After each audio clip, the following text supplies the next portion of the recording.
Eugene, ang kanyang Regan power, at ang madilim na pagbabagong kinatatakutan. Tuklasin ang buong kwento ng Regan power ni Eugene. Ang kapangyarihang hindi kayang pantayan ng kahit sinong mandirigma. Alamin kung paano niya nabuksan ang kanyang dark transformation na kinatatakutan ng lahat, at kung paano siya mapipihil kung sakaling tuluyang kainin ng kadiliman. Isa itong kwento ng kapangyarihan, sakripisyo, at pagpili sa pagitan ng ilaw at dilim. Kaya tara simulan natin ito sa isang intro.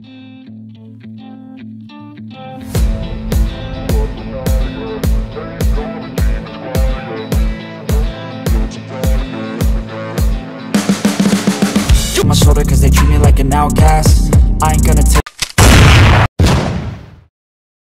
Si Eugene ay isang mandirigmang isinilang na may kakaibang dugo, ang tinatawag na Regan lineage, isang lahi na pinaniniwalaang nagmula sa mga sinaunang nilalang na tagapangalaga ng liwanag at dilim. Ang lakas na ito, kilala bilang Regan power, ay isang uri ng enerhiya na kayang magbalanse ng dalawang magkasalungat na puwersa, ang walang hanggang liwanag na nagbibigay buhay. At ang walang hanggang dilim na sumisira sa lahat.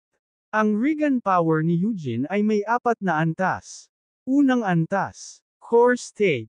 Nagbibigay sa kanya ng pambihirang bilis, lakas, at kakayahang magpagaling ng sarili. Kayang basagan ni Eugene ang halos lahat ng material na bagay gamit lamang ang kanyang mga kamao. Ikalawang antas spirit form. Sa antas na ito, kaya niyang sumanib sa espiritu ng kanyang mga ninuno, nagkakaroon ng aura na parang liwanag na apoy. Nakakalikha siya ng mga espada at sandata mula sa purong enerhiya. Ikatlong antas balance mode. Ang punto kung saan pinagsasabay ni Eugene ang liwanag at dilim. Kaya niyang lumaban sa libo-libong sundalo ng mag-isa. Ngunit dito rin nagsisimulang pumasok ang panganib, dahil kapag nawalan siya ng kontrol, mas malakas ang hatek ng kadiliman. Ika-4 na antas dark transformation. Ito ang kapangyarihan na kinatatakutan ng lahat. Kapag napuno ng emosyon, galit, o kawalan ng pag-asa si Eugene, bumubukas ang tinatawag na shadow gate sa kanyang katawan. Ang dating Regan power ay nagiging purong kadiliman na kumakain hindi lang ng kalaban, kundi pati ng kanyang kaluluwa. Sa anyong ito, nagiging halos immortal si Eugene, kaya niyang sirain ang isang buong lungsod sa loob lamang ng ilang minuto. Bakit nabuksan ang dark transformation? Ang dahilan ay simple ngunit malalim, at may halong emosyon. Nang mawalan si Eugene ng mahal sa buhay sa isang malupit na digmaan, na puno ng matinding puot ang kanyang puso.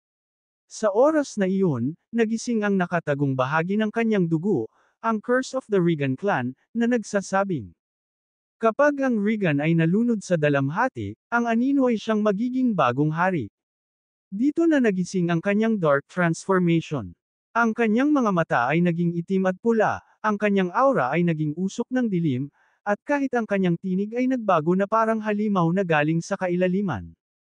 Paano mapipigil ang kadiliman ni Eugene? Ang pinakamahirap na tanong, paano kung tuluyang kainin ng kadiliman si Eugene? Paano siya mapipigil? Sacred Seal, isang sinaunang oras yun na kayang ikulong ang kapangyarihan ng Regan sa loob ng isang mahiwagang selyo. Ngunit kailangan nito ng 10 mataas na mangkukulam upang isagawa.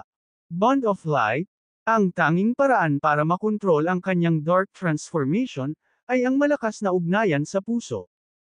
Kung may isang tao na tunay na mahal ni Eugene, maaaring magbigay ng liwanag sa kanyang dilim. Ang tinig at presensya ng taong iyon ang makakapigil sa kanya bago tuluyang mawala sa sarili. Self-realization. Kung matutunan ni Eugene na tanggapin ang parehong liwanag at dilim bilang bahagi ng kanyang pagkatao, siya lamang ang makakabasag ng sumpa. Ngunit ito ang pinakamahirap, dahil nangangailangan ito ng sakripisyo ng kanyang sariling kaluluwa. Ang katotohanang nakakagulat, kung sakaling hindi mapigil ang dark transformation, si Eugene ay magiging isang nilalang na hindi na tao, tinatawag na Oblivion King, isang halimaw na kayang burahin ang buong mundo. Ngunit, ayon sa hula ng kanyang angkan, isang Regan ang mamimili, lilipad bilang ilaw ng kaligtasan, o babagsak bilang hari ng pagkawasak. At ang sagot na iyon ay nasa mga kamay mismo ni Eugene.